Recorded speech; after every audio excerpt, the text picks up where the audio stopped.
জেলাতে বেশি, মানে দার্জিলিং, জলপাইগুড়ি এবং কালিম্পংটাতে কিন্তু আপনার বেশি আছে, আর অন্যগুলোতে আপনার আইসোলেটেড রেন। কিন্তু সব কটা জেলাতেই কিন্তু রেনের সম্ভাবনা আছে, পশ্চিমবঙ্গের সব কটা জেলাতে।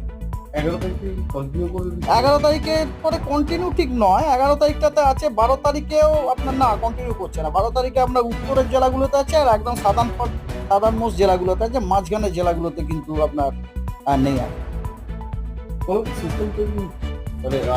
সেরম কিছু নয়, সেরম কিছু না। তবে কথা হচ্ছে একটা উত্তর মানে পূর্ব পশ্চিম ওরিয়েন্টেড একটা ট্রাপ, এটা যেটা আপনারা প্রত্যেক দিনই দেখতে পাচ্ছেন, ওই নর্থ বেঙ্গলের থ্রু দিয়ে পাস করছে আর কি। ওটা আজও আছে, ওটা আজও আছে। সতর্কবার্তা ধরুন ওই থান্ডারস্টর্মের সতর্কবার্তাটাই আছে, সেটা আজকে আছে, বুঝলেন তো? আজকে আছে সতর্কবার্তা, আপনাকে আমি বলছি।